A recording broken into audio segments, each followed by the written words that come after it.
Well, February is, of course, American Heart Month, but we also want to protect and support our immune system as we roll through winter and then maneuver the season's challenges.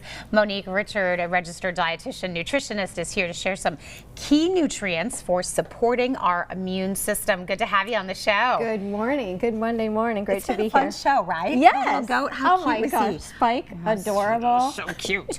All right. I love the message too. I know, right? Yep. And that's so That's what we're important, talking and about. it kind of goes with what you're saying, Yes. and that's really building up our immune systems. Yes. Supporting the foundational things. So again, American Heart Month, but also the things that are good for our heart are good for our immune system, are good for our respiratory system, are good for our endocrine system. So there's key nutrients that we talk a lot about, but a lot of these are found in combination in many foods. Okay. So we'll start with vitamin C up front. So right here is your vitamin C. So it's going to reduce cold symptoms and it's going to reduce the number of days sick, but it may not prevent colds. So Okay. those people taking tons of vitamin C every day, not a great thing because you can overdo it. Really? Yes. So some foods that are rich in vitamin C that maybe you wouldn't think about: green and red peppers, baked potato, and thinking about not overdoing it again. So 90 milligrams is what we need in a day, and the max is 4,000 milligrams. So you can oversaturate your body, and it can actually reduce the efficiency of your immune system. So really good to know, because you see a lot of those vitamin C's are, you know, touting these huge Exactly. numbers. Exactly. And interesting, I always think of citrus. Yes, a lot of people Yes. do, and that's why I have the lemon. They think oranges, orange juice, but again, lots of foods are very rich. You wouldn't think a baked potato, but it's a great source. Wonderful. Okay. So, and then those that do smoke, they're going to need more vitamin C as well. So even though it's a water-soluble vitamin and what your body uses you excrete out, you still can overdo it. So I want to be clear to get that message out, because since COVID, I'm seeing a lot of clients and patients overdo zinc and vitamin C. Okay. And speaking of, Yeah, move so on to let's those. pop over to zinc. So zinc is going to possibly increase the speed of recovery of a cold, but not necessarily the severity.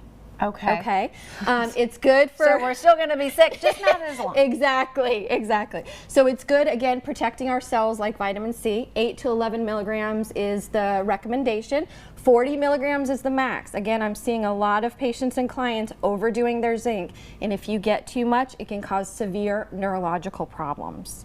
You don't want that.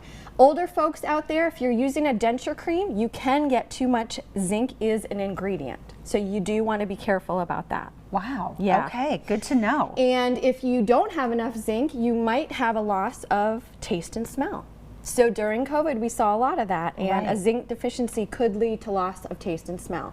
So very important: beans, nuts, fish, oysters is a great source of zinc. But again, if you eat a variety of foods, you can generally meet that need. Okay, without the supplement. Exactly. All right, next. Next, let's go with vitamin A. So vitamin A is going to be, it's going to protect our cells again, really important in immune health.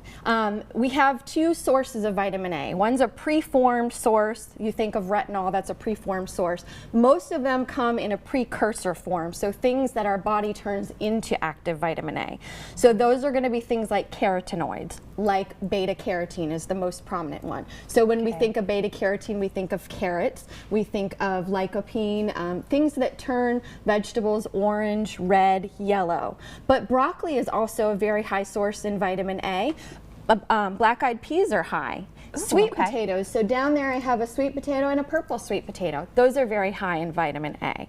So again, if you have a variety and are eating all of these foods, you generally can meet most of your needs. So you're multitasking. Exactly. When you eat that You're one exactly vegetable, right. you're getting a few You're of getting these different lots things. of different things. Okay. And those with celiac disease, or especially having a lot of diarrhea or GI upset, may be vitamin A deficient, and you can have too much vitamin A as well. It's fat soluble, so it gets stored. So again, check with your dietitian, your healthcare team, and make sure that you're not taking too much. Okay, good to know. And then over here, vitamin E. Yes, vitamin E is another one that protects our cells as an antioxidant, helps fights infections, widens blood cells.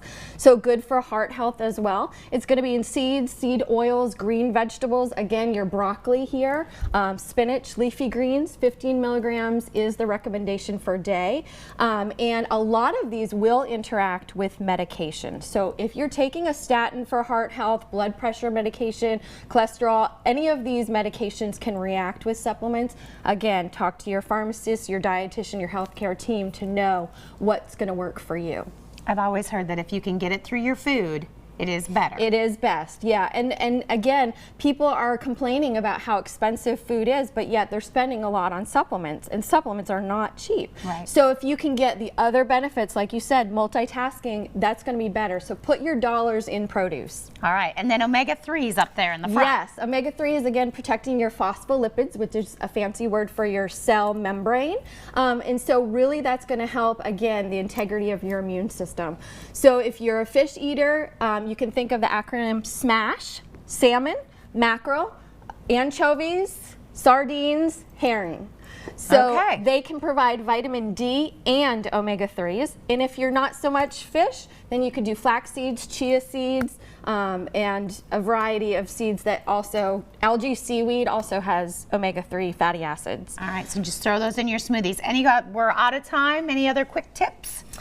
Again, eat a variety and don't rely just on supplements to think that it's going to do everything that food does. All right, great information. We're going to give everybody a website for more, eatrightrx.com. That's a link to her information as well. Thank you so much for You're joining us. welcome. Yes, let's kick Be out well. those colds Yes. faster. We'll be right back.